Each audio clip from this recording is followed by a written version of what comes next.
In the middle of the Irish Sea is the remote and breathtaking Isle of Man. It's a serene place where for 50 weeks of the year the pace of life can only be called relaxed. But for the other fortnight it's mad, dangerous and deadly. Motor racing legend Mark Skaife is about to take us full throttle to the most thrilling motorcycle race in the world to meet the men and women who risk everything in pursuit of two-wheeled glory.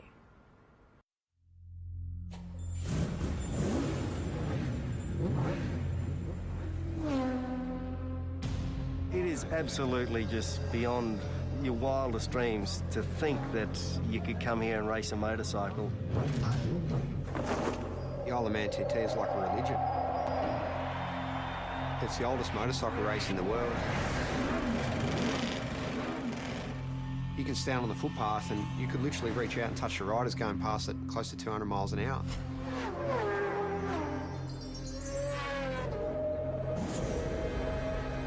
The houses are passing you so quick, sometimes it feels like you're inside a video game.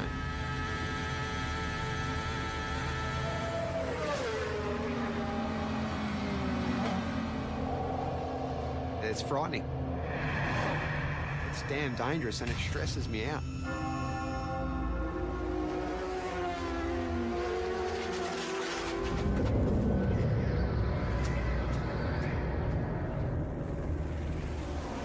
Unless I'm very much mistaken, Mark, this is the greatest motorsport event in the world.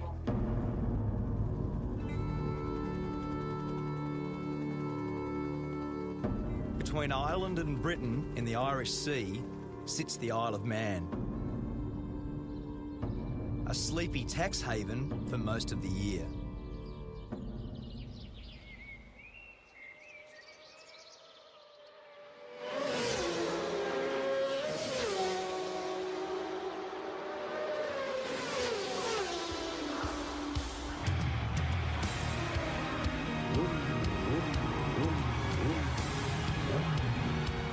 I've come here to witness the most dangerous road race on Earth. It's about 200 kilometres an hour, straight at the front here, absolute lunacy. I want to find out what drives these riders to test themselves and their machines in a brutal event called the TT, the Tourist Trophy. There's a lot to get right and a lot that can go wrong, so it is part sprint race, part endurance race, and it's a time trial, so it's so unique. Peter Brock used to say that great racetracks have got consequences. The Isle of Man TT is the ultimate road course. It's the fastest, wildest and most dangerous racetrack I've ever seen. And for the riders that compete here, there is absolutely no room for error.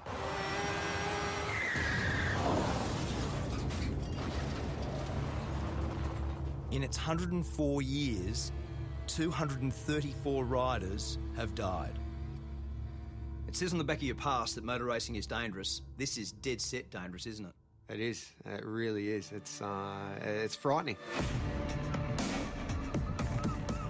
Aussie rider Cameron Donald is one of over 200 starters this year. And when you add the fans, it's like an invasion. With Cameron is his girlfriend Karen, herself a keen motorcyclist. They've been planning for the race all year. So is this normal nervous start tension? Kind of is. Normally this is done the night before. Is it? Or late night last night, obviously?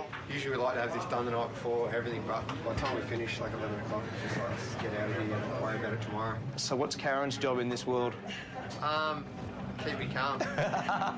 We were born without time, nameless in the young. Cameron grew up in Warrandyte in Victoria. It was his dad, Ken, who introduced him to the thrill of the two-wheeler. Lots of bike photos, not many other ones. No, we had consumed a fair bit of time, didn't it? It did. It took up a lot of time. From a young age, Cameron began winning and winning. I remember Mum actually saying to me, you know, you can't, when you're going to buy or build a house, you can't live in a motorbike. I remember saying to her, yeah, Mum, you can't race a house. So I think then she just pretty much gave up. The TT is held over a fortnight. 1 week for practice, 1 week for racing, 7 races in all. And in between, the public can go flat out, no speed limit on the Island Road course. Everyone that races here knows the dangers and they accept them and they do their best to ride accordingly. But I think it's sad in this world that we're all so wrapped in cotton wool these days and there's so few opportunities to do anything dangerous. For Cameron, a plumber when he's not racing, there's no event bigger than this. Riders set off at 10-second intervals. It's all about the fastest lap of the island, and that's what makes it so pure and so dangerous. You sit on the start line, you're looking down that first hill, and because it's not a mass start, you're sitting there getting waved off one at a time. The pressure on you, everyone's looking at you, and it's a rush I've never had out of any other race.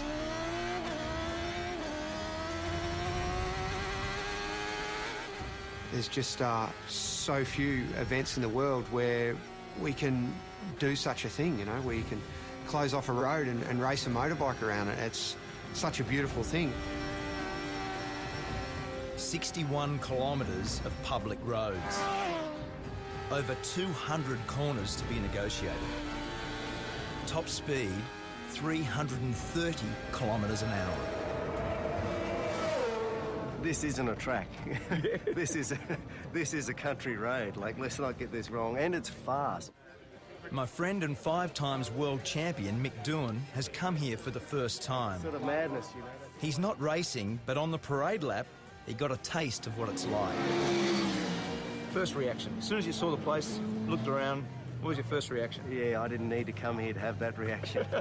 It's just, you know, as I say, it really, you know, it is absolutely just beyond your wildest dreams to think that you could come here and race a motorcycle. The race has always had its critics, but from the start, its danger was its attraction. Back then, racing was banned in England, and the island was the only place where there were no speed limits. The TT was born. The voice of motorsport, Murray Walker. You've got a great history here, haven't you? You've been how many years? First of all, let me say it's great to see a great Australian at a great race. Thanks. To answer your question, Mark, I first came here in 1925. I was born in 1923. My father won here. I don't know how many times I've been here. Many, many, many times. In his 88 years, Murray Walker has seen some very good riders. And impressing him this year is our Aussie rider, Cameron. He's got a good bike, he's got some good backing, and he's still got the most important race of the week to come. So maybe, hopefully, he'll get it done. Each time Cameron sets out is an exercise in courage.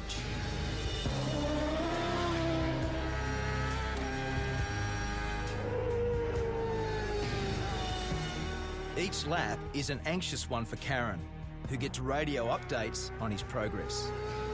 I see the worry in her face before I head out for a race, and sometimes I feel a little bit guilty for putting people close to me through that stress.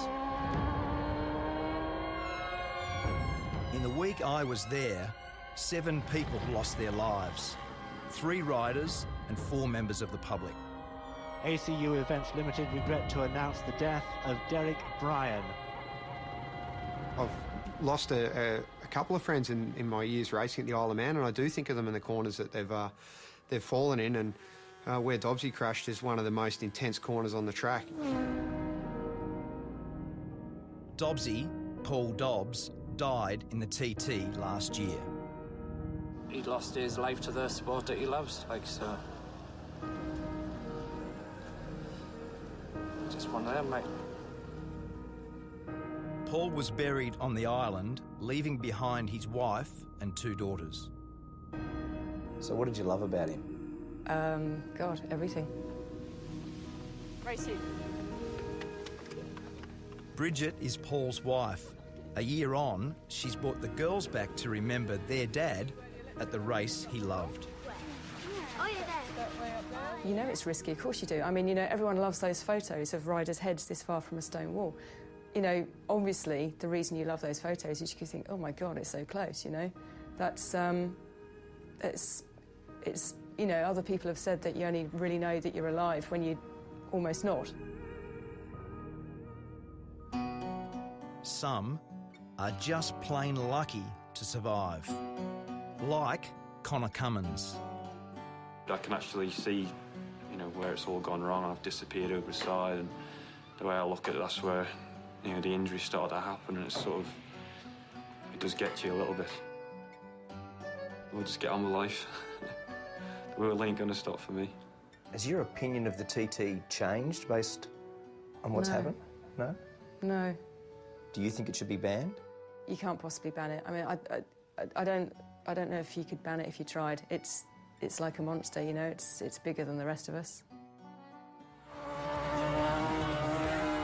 Riders don't come here for the prize money. There's hardly any. The TT is simply about the glory of being the fastest. And for Cameron, it was a glorious week. In his chosen race, the Superbikes, he was just pipped for first. But second still felt pretty good. Congratulations, mate. Well done. Really good, huh? When will you settle down and stop doing this? I don't see it too far away. I never saw racing the Isle of Man as a long-term prospect because, look, it is so dangerous, and I do see it as a numbers game. If you keep coming back, sooner or later, I see it's going to catch you out.